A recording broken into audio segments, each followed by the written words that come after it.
Good morning and namaste everyone. This is Harshita here to speak about Rabindranath Tagore on the occasion of his birthday. After Kalidasa, if India has ever produced a literary genius, then that would undoubtedly be Rabindranath Tagore. Tagore, or Gurudev as he was called, is recognized the world over as one of the greatest poets and novelists of all times. His artistry, wisdom, experience, and profound understanding of human nature is reflected in his writings, be it short poems or stories. He literally wove magic into his work. Born to Devendranath Tagore and Sarda Devi in wealthy Brahmin family in Kolkata on 7th May 1861, he was the youngest of the 13 children. He had spent most of his childhood with his servants since his mother had passed away when he was very young. His home was a hub of a lot of literary and theatrical activities. He avoided classroom education. His brother made him swim and indulged in other sporting activities.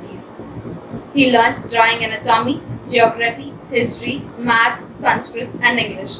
Ironically, English was his least favorite subject. At home, he grew up imbibing the rich discussions held in his father's study endlessly. He got the first taste of Upanishads at home under the guidance of his father. At the age of 11 years, an Upnayana ceremony was conducted for him. After that, he and his father embarked on a month-long tour. They first visited his father's estate in Santiniketan, rested in Amritsar for a while, and then left for the hill station at Dalhousie. On the way, he read several biographies. Upon reaching the hill station, they settled in a house amidst the forests and waterfalls. Tagore was smitten by the beauty of the region. They followed a rigorous routine of studies there. In 1877, he returned to Jorsanko and worked on one of his first literary pieces. He finished a long poem in Maitri style. His first short story in Bengal had the title Bikharni, the Beggar Woman. He was sent to England to study the law in 1877, but he returned to India only after a year for his love of writing. After returning, he devoted himself completely to writing. In fact, poetry came to him naturally. He had published more than 6,000 times of verse before he was 18 along with prose. He became an active member of the Bengal Literary Academy and frequently contributed to many periodicals. He became famous as the Shelley of Bengal amidst the intelligentsia of the society. When Rabindranath Tagore made his presence felt in the literary society, Bengal at that time was in the full swing of renaissance in every field religion, literature, and politics. The time was ripe for him to reach greater heights and newer horizons. He too was at the prime of his poetic capability and sensibility, which bursted into his excellent poetry, drama, and novels. His mystic nature, prolonged piety, and deep religiosity earned him the title of Maharishi. His ideals culminated in the establishment of Santiniketan in 1901 near Bolpur in Bengal.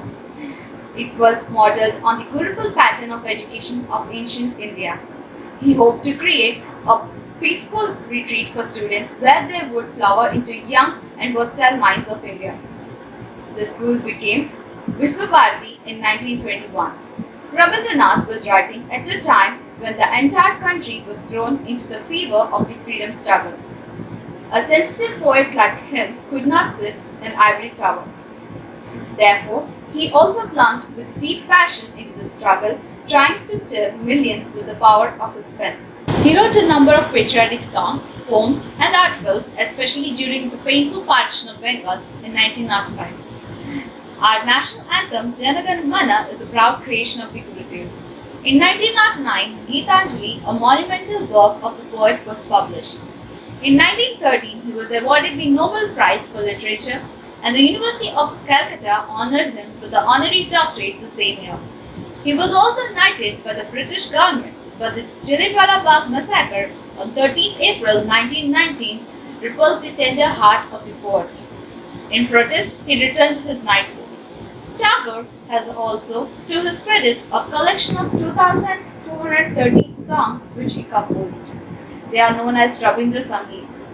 He dabbled in a bit of drawing and painting at the age of 60 years. He died on 7th August 1941, and not the entire nation but the whole intellectual community of the world suffered an irreparable loss. The nation had lost a great poet, philosopher, social reformer, mystic, and a greater human being. He was not only a representative of the nation, but a wholesome product of the Mother Earth, an amalgamation of the Indian and modern values. Even though he is not in our midst, his presence can be felt through his works, like he conveys to the reader in the poem from his book The Gardener. In the joy of your heart, may you feel the living joy that sang one spring morning, sending its glad voice across 100 years. Thank you.